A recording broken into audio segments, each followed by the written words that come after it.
Assalamualaikum warahmatullahi wabarakatuh. Waalaikumsalam warahmatullahi wabarakatuh. Selamat siang anak-anak semua. Ya, Dalam hal ini saya perkenalkan, nama saya bisa dipanggil dengan nama Bu Ayu saja. Saya akan mengisi asuhan kebidanan 1, yang mana asuhan kebidanan 1 mengenai kehamilan. Tentunya kalian sudah pernah mendengar kehamilan? Sudah pernah hamil? Belum. Bujang semua? Iya.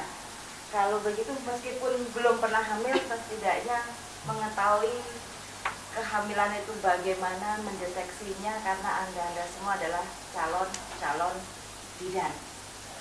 Sehingga tidak perlu praktek dulu, tetapi mestinya tahu secara teori, bukan berarti tidak mengerti atau tidak paham atau tidak profesional di bidang itu. Baik, sebelum saya memberikan materi kuliah ini, saya ingin menyampaikan beberapa hal kepada saudara semua mengenai apa sih asuhan kebidanan yang kita akan berikan dan kita akan terima di sini. Di sini kita sharing nanti, saya juga berbagi pengalaman kepada Anda selaku dosen Anda, dan Anda juga memberikan wacana-wacana baru yang mungkin Anda temui di lapangan atau pengalaman-pengalaman yang tidak saya miliki juga. Adapun tujuan pembelajaran kita di sini yang secara umum harapannya mahasiswa nantinya mampu melaksanakan atau mampu mendeteksi secara dini kehamilan dan mengetahui tanda-tanda kehamilan. Kemudian tujuan khusus pembelajaran kita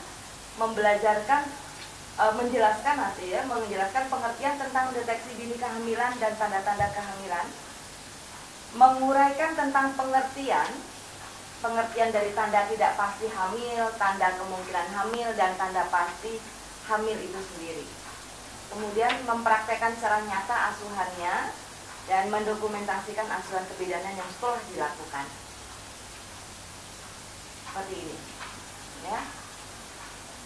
Baik, kita akan melangkah kepada pendeteksian dini kehamilan. Pendeteksian dini kehamilan itu sendiri, kalau kira-kira yang Anda banyak ketahui secara umum, mungkin kakaknya atau mungkin saudaranya atau mungkin ibunya sedang punya adik baru lagi. Apa sih yang umum yang sering didengar? Mual, kencing-kencing, terus apa lagi? Pusing, ngidam, ya. Itu salah satu tanda-tanda atau deteksi dari kehamilan. Tapi bagaimana cara memastikan bahwa itu hamil betul? Hamil betul. Itu bisa jadi mungkin orang pusing karena memang kelelahan, kurang tidur bisa pusing. Mual karena mungkin ada gangguan atau masuk angin bisa juga. Tapi yang pasti bagaimana mengetahui? Baik, sebelum kita nanti menuju ke sana, tidak salah yang Anda berikan, tetapi hal yang perlu diingat ada tanda pasti hamil, yang mungkin hamil, dan yang tidak pasti hamil. Ada uji banding yang harus juga menjadikan pedoman kita dalam mendeteksi kepastian daripada kehamilan klien. Tujuannya untuk pendeteksian dini kehamilan ini adalah untuk mengetahui penyimpangan-penyimpangan yang terjadi pada kehamilan ibu secara dini. Penyimpangan itu bisa diketahui secara dini kalau rajin dengan melakukan ibunya ANC atau antenatal care. Kalau secara umumnya, bahasa umumnya yang diterima klien adalah pemeriksaan kehamilan. Kemudian deteksi dini itu sendiri dalam kehamilan, dalam pelayanan antenatal juga sudah mengarah pada penemuan ibu hamil berisiko agar dapat ditangani secara memadai sehingga kesakitan atau kematian dapat dicegah. Untuk pengenalan tanda-tanda kehamilan yang memiliki tanda bahaya dan komplikasi kehamilan melalui banyak poster-poster yang telah disebarkan, kemudian leaflet yang disebarkan juga kepada masyarakat melalui biasanya apa? Penyuluhan di Posyandu, PKK, Desa Wisma, ya.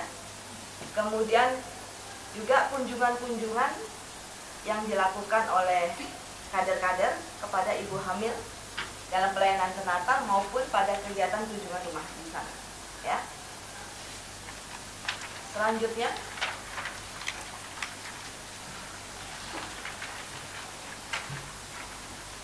selain itu juga ada suatu alat bantu yang lebih memungkinkan untuk dilibatkannya ibu hamil secara aktif mengamati sendiri kehamilannya. Pernah mengetahui buku ini? Ya. Buku apa ini? Kira-kira apa saja isinya buku KIA? Ayo. Ada apa kira-kira di dalamnya? Tanda bahaya kehamilan, kemudian gizi ibu hamil, kemudian ya, jadwalnya kontrol, kemudian tanda persalinan, sebab tidak hati, terus tentang apa lagi? Tentang kesehatan, panduan untuk bayi juga, ya. Jadi ini lengkap mulai dari hamil sampai anak ini lahir, ya. Anak lahir, pemantauan tumbuh kembang anak juga melalui CNS, ya. Jadi dari sinilah akan dibantu bagaimana mendeteksi secara dini kehamilan itu, ya. Harapannya meminimalkan resiko daripada persalinan, ya. Resiko tingginya bisa diminimalis atau mungkin diwaspadai kalau memang dari kehamilan itu sudah nampak tanda-tanda resiko tinggi. Nah, ini juga ANC menurut manual, ya. Buku manual seperti ini. Ada yang punya? Ada. Ada dibaca? Iya. Halamannya? Halaman 129. Nanti kalau ada bukunya ini ada, ya. Jadi ada tanda-tanda kehamilan, pengawasan antenatal. Di sini disebutkan tujuannya adalah untuk menyiapkan sama, cuman di deteksi dini memang lebih fokuskan. Di ANC, kemudian dalam ANC difokuskan lagi pendeteksian dini. Kalau sudah ada mulai tanda-tanda yang memungkinkan ibu secara hereditas atau secara keturunan punya keturunan darah tinggi, diabetes mellitus, asma, TBC, ya, gemeli. Kemudian tujuan khususnya juga dalam manual ini mengenali dan menangani penyulit-penyulit yang mungkin dijumpai dalam kehamilan, persalinan, dan nifas. Ini lebih detailnya di sana. Kemudian mengenali dan mengobati penyakit-penyakit yang mungkin diterita sedini mungkin. Penyakit-penyakit seperti tadi, diabetes mellitus, jantung, hipertensi, paru, ya. Kemudian ada menurunkan angka morbiditas dan mortalitas ibu dan anak, ditekan sedemikian rupa, memberikan nasihat-nasihat tentang cara hidup sehari-hari dan keluarga berencana, kehamilan, persalinan, nifas, dan laktasi. Kemudian menyiapkan persalinan dengan well-born baby. Apa itu? Ya, bayinya sehat, ibunya juga sehat. Mempersiapkan pemeliharaan bayi dan laktasi, mengantarkan pulihnya kesehatan ibu secara optimal. Baik, ini bukti kehamilan yang presumptif, bukti yang subjektif. Dan tadi Anda sampaikan, kok tahu-tahu tiba-tiba aku telat ya? Apakah iya amenorrhea itu dengan terlambatnya haid gitu berarti hamil? Apalagi, apakah iya perubahan payudara itu rasanya kencang-kencang, sakit-sakit itu juga sudah hamil? Kalau lebih detailnya apa perubahan payudara kalau memang orang itu hamil? Pada apa? Areola. Areola itu daerah mananya sih? Kalau yang putihnya apa sebutannya? Putih. Papila. Jangan putih. Istilah medisnya harus Anda ketahui juga, ya. Kalau areola yang hitam itu itu yang ada perubahan warnanya, terus kemudian putihnya juga mengikuti, ya, putihnya juga mengikuti, namanya papila. Ya. Kemudian ada rasa mual muntah, morning sickness. Kenapa disebut morning sickness?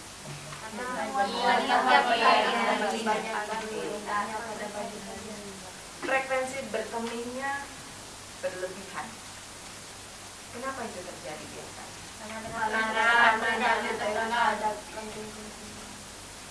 Kenapa? Orang masih baru kok, masa udah ada tekanan kepala? Ada balut temannya, ada tumbuh, baru teman lagi. Ada tumbuh baru teman, yakin?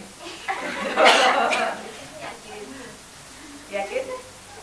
Kenapa mesti harus frekuensi umpan, kan baru kan? Baru, kenapa begitu? Penyesuaian. Penyesuaian apa? Pembesaran uterus. Kemudian ada likoreanya.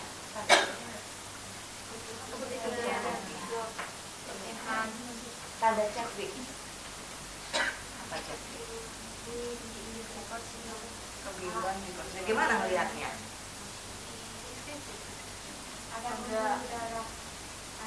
Pembuluh darah di kebiruan. Sudah pernah lihat? Belum. Ada yang pernah. Tanda quickening apa?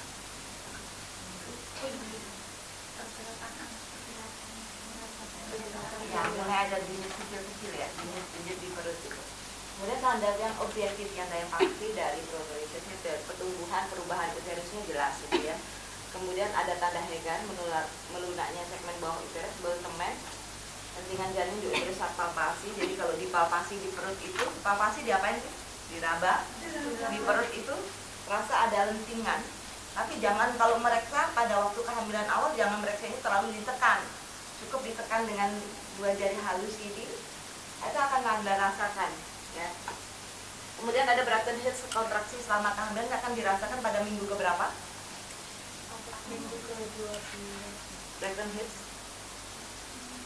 pada minggu ke-16 ya. Itu jadi ada tanda-tanda Braxton Hicks. Kemudian ada perubahan abdomen, jelas diikuti dengan perubahan pembesaran daripada janin itu, akan ada perubahan besaran abdomen juga ada. Kemudian ada striae gravidarum. Yang mana striae gravidarum itu? Garis tengah di perut. Ya.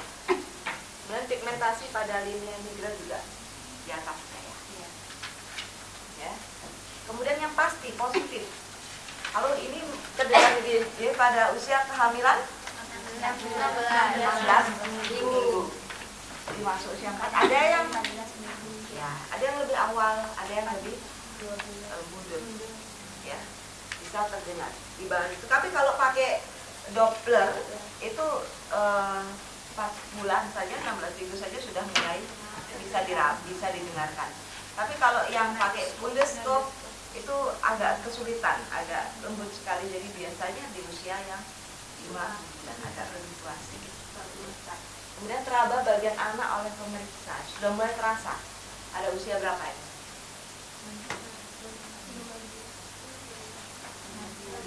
Teraba pembentukan 16 ke atas.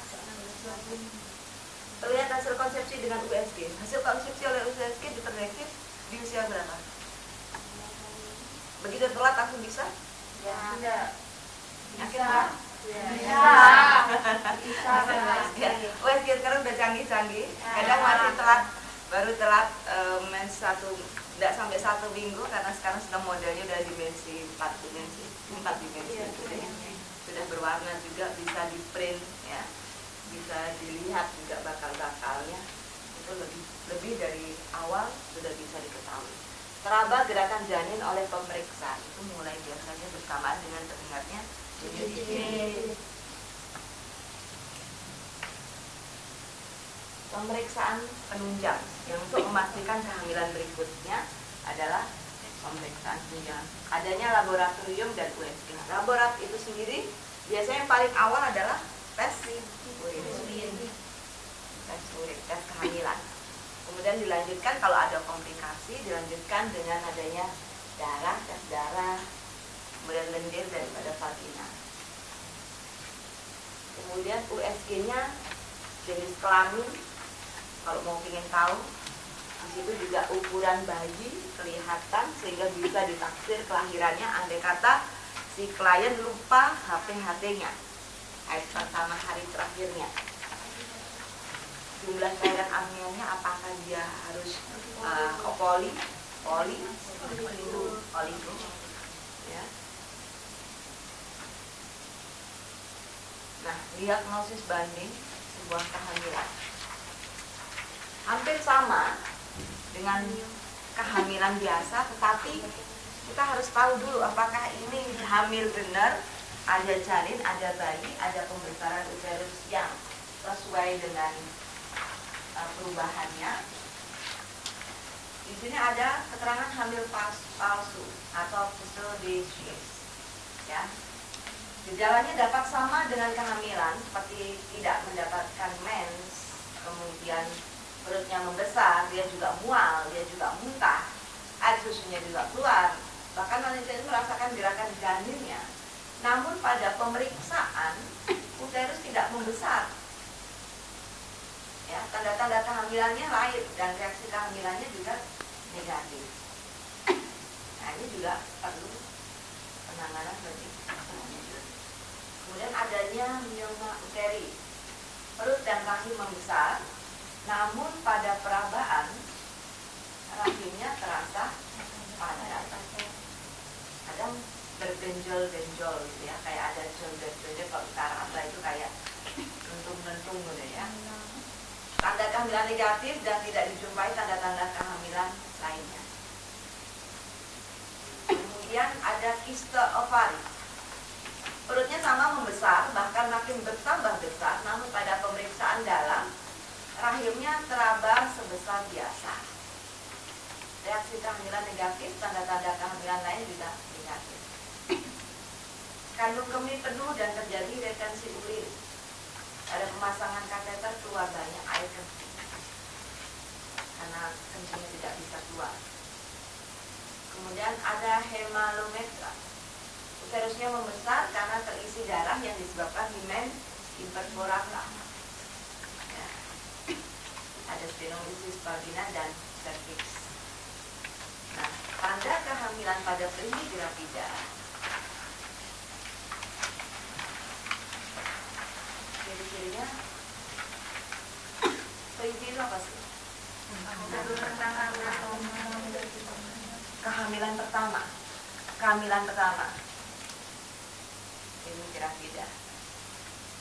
Kalau misalnya dia terus kemudian hamil pertama keguguran, kemudian hamil lagi, itu primi lagi nggak? Tidak. Udah multi, meskipun belum pernah melahirkan. Hamil saja tapi tidak melahirkan, disebut primi juga.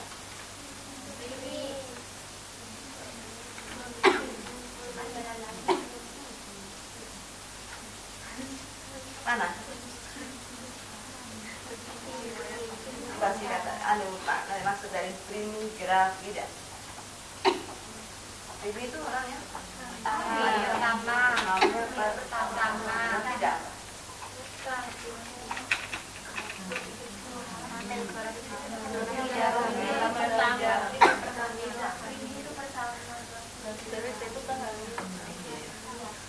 Yakin? Yakin.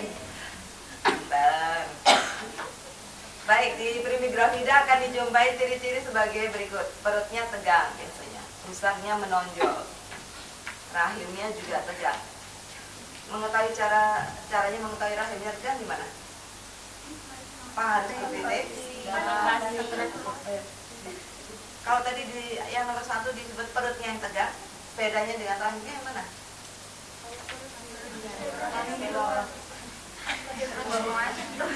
Perut di atasnya, Mbak. Di mana? Perut di atasnya rahim, rahim di atasnya di bawahnya perut. Di mana?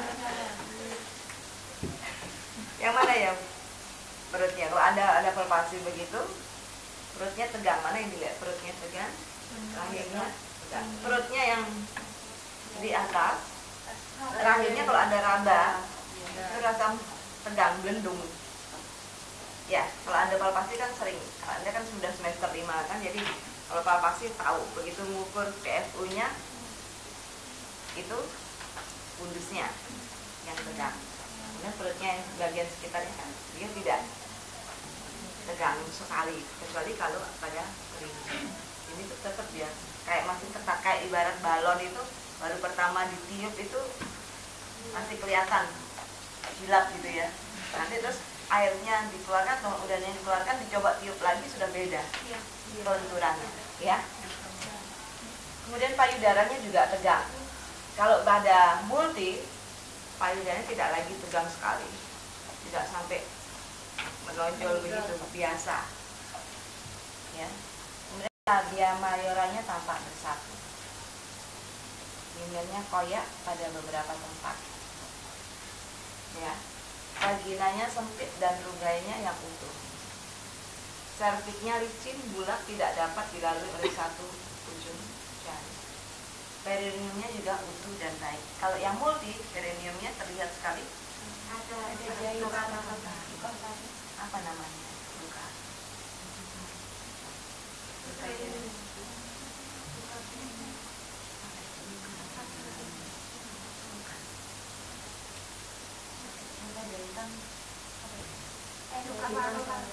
Luka parut. Tahu namanya? Kalau Picasso-nya di mana? Anda Picasso ada di mana? Cek. Di mana? Mana? Oh enggak. Torsio. Pembukaan serviks. Ini bisa dilihat dari mana pembukaan serviks? Mendaftar dulu baru membuka, pembukaan satu-satu dengan kemudian bagian terbawah janin turun sampai 4-6 minggu akhir kehamilan. Persalinan hampir selalu dengan episiotomi. Kenapa harus begitu? Masih utuh. Kalau nggak usah diepis karena harus APM. Strukturnya biasanya lebih tidak teratur, kan mengalami kesulitan. Tapi kalau yang membimbing pinter ya nggak sampai ruptur, ya. Yang membimbing pinter nggak sampai ruptur. Sampai di sini ada pertanyaan?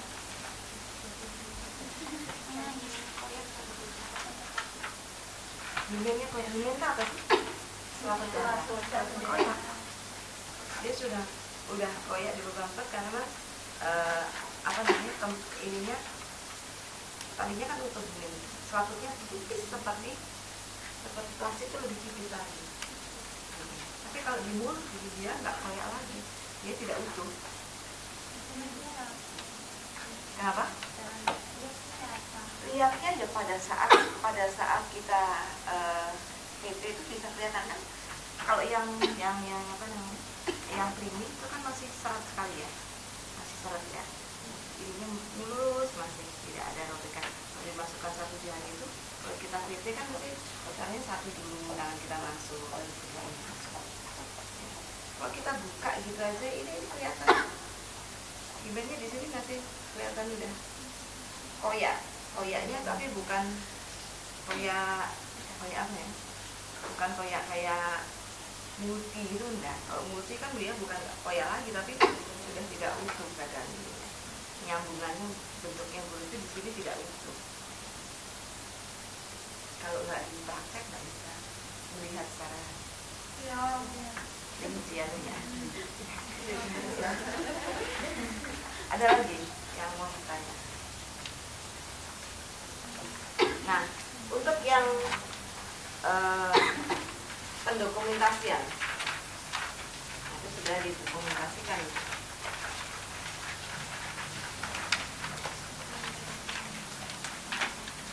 Ya. Bagaimana cara Anda mendokumentasikan?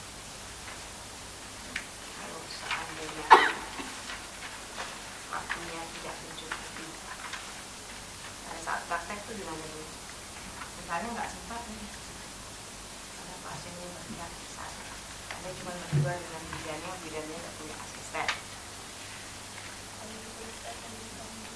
Sambil diperiksa, sambil sambil melakukan, sambil bertanya, dan diingat-ingat, nggak perlu ada catatan kecil di saku. Jadi setelah itu baru dipindahkan. Jangan lupa infant concern, kalau di yang baru infant concern harus lebih dahulu diutamakan, ya, agar supaya apa? Infant concern itu tidak ada kesulitan. Sekarang kalau misalnya untuk deteksi dini kehamilan, yang Anda coba untuk lakukan pertama yang paling dimiliki oleh bidan praktek swasta untuk mengetahui kehamilannya secara laboratorium apa? Tes kencing. Kira-kira kalau orang mau, Bu, saya telat datang bulan nih, Bu, tahapannya langsung tes kencing. Anamnesa apa saja yang Anda tanyakan? Sejak kapan? Terakhirnya, terlambatnya. Kemudian setelah itu apa yang ditanyakan? Kan sudah mengisi ya? Tugasnya. Menggunakan KB apa? Ya, menggunakan KB apa? Terus selanjutnya apa lagi? Tahapan selanjutnya apa?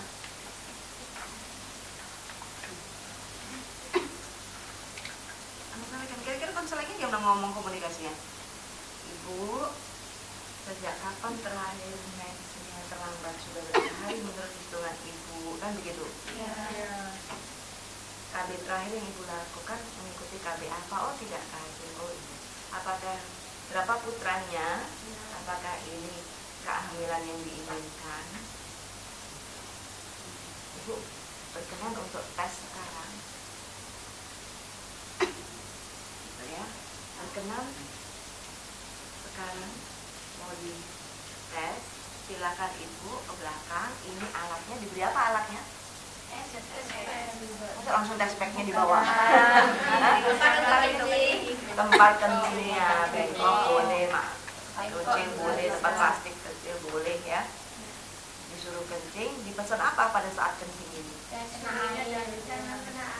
Kalau bisa jangan tercampur oleh air. Ya. Kencing, kemudian setelah kencing apa yang dilakukan? Bisa flashbacknya dibuka di depannya. Ya, Ibu, ini flashback utuh, saya buka depan Ibu. Kita lihat bersama-sama, flashbacknya diambil. Kalau bentuknya batang ada yang bentuknya APG ya, yang bulat itu. Jadi dilihat, dicelupkan, tandanya jangan terbalik nyelupkan, yang selalu praktek ada yang kebalik, nggak ngerti masukkan flashbacknya. Yang biru yang dimasukkan. Negatif. Iya, terus negatif terus, kalau nggak bisa muncul orang yang dianu tangkainya kebalik kok, yang dimasukkan, ya. Jadi ini kan dilihat, kemudian kalau positif tandanya apa? Dua garis, ya. Ada garis 2 merah, tapi kalau negatif 1. Remeng-remeng ada, emang ada. Diulang, diberitahukan apa yang kira-kira Anda lakukan kalau ternyata remeng-remeng. Nggak jelas, belum jelas. Memang ada yang seperti itu. Biar direndam berapa, yang bawah biasanya duanya stripnya nggak begitu jelas. Kenapa? Ada remeng-remeng itu dibilang positif. Bisa jadi positif. Sampaikan dulu ke Ibu. Ibu, kalau Anda tidak yakin, Anda sampaikan tidak yakin kepada orang. Ibu, ini masih tidak yakin, yang bawah seharusnya kalau memang positif betul, wah sudah jelas barisnya. Tapi ini seperti ini, kita tunggu minggu depan Ibu kembali lagi, kita pastikan. Ya. Tapi banyak kemungkinan apa biasanya kalau remang-remang? banyak, kalau teman-teman banyak kemungkinan apa? Kalau positif, tapi bisa jadi teman-teman itu negatif. Artinya gini, positifnya dia tidak, mungkin ada satu tahun habis minum obat, minum jamu nggak sengaja, ya, atau memang belum saatnya, atau memang kurang kuat hormon anunya ini, hasil HCG-nya itu, kandungan HCG dalam tubuhnya itu tidak kuat, jadi seperti itu. Jadi kalau ada tidak yakin, lebih baik sarankan kembali untuk ulang. Ya. Tapi kan itu tanda pastinya. Kalau lebih pasti lagi USG memang, tapi awalnya dia sambil harapannya kalau seminggu atau 2 minggu lagi harapannya ada tumbuh kembang yang diikuti pembesaran uterusnya, ya, tambah dan sebagainya. Tanda yang kemungkinan hamil tadi sudah saya sampaikan bahwa ada tanda haidar, yang mana ya, tanda haidar.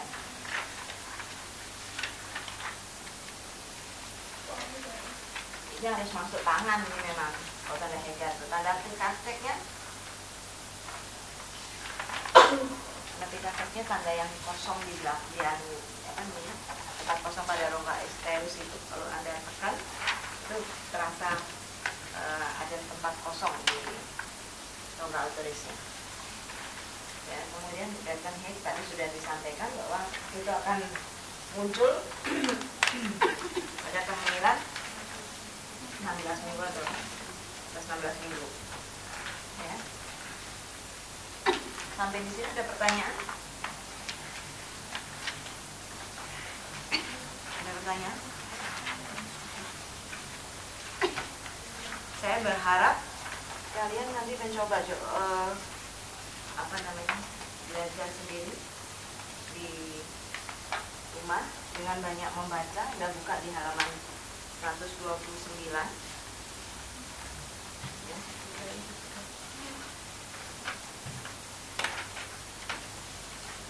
Antenatal care-nya, ya. Pemeriksaannya di sini ada. Jadi dari sana, dari deteksi itu dapat disimpulkan, dapat dari hasil pemeriksaan tadi ada fisik, ya, pemeriksaan secara umum, secara fisik, secara obstetrik, kemudian ada laboratoriumnya, penunjangnya USG, ya. Dari sana kita bisa mengetahui secara awal, mendeteksi secara dini. Kira-kira ibu ini resiko rendah, resiko tinggi, resiko sedang, meragukan kehamilannya atau bagaimana? Ya. Kemudian baru di sana kita bisa memberikan terapi-terapi atau KIE yang sesuai dengan usia kehamilan dan kondisi ibu. Usia kehamilan mungkin bisa jadi sama, tetapi ternyata keadaan ibu yang satu dengan komplikasi penyakit, yang satu sehat-sehat saja. Yang satu mungkin sehat-sehat saja, tidak ada komplikasi penyakit, tapi secara psikologis tidak bagus. Itu semua di anamnesa. Deteksi itu semua, yang tidak hanya fisiknya saja, tapi lebih dari itu. Baik. Kalau tidak ada pertanyaan, saya berharap Anda bisa menjawab satu evaluasi yang ingin saya sampaikan. Coba jangan melihat ya, pretestnya aja, coba sementara satu aja. Apa sih yang dimaksud dengan aminore?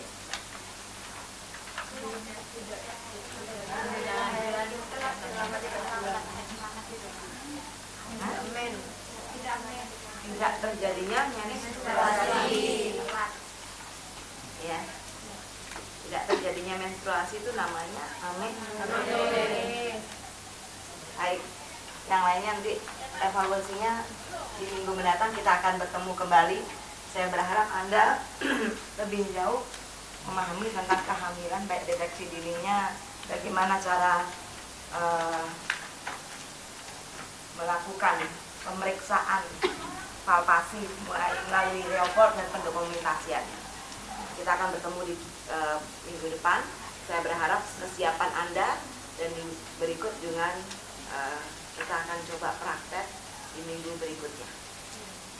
Sebelum saya akhiri, saya mau tanyakan kembali, ada pertanyaan? Ada tugas-tugas Anda yang menjadi tugas adalah membaca buku agar Anda lebih siap.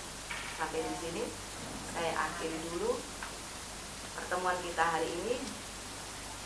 Lebih dan kurangnya saya manusia biasa, mohon maaf kalau ada kekurangan dalam penyampaian materi ini.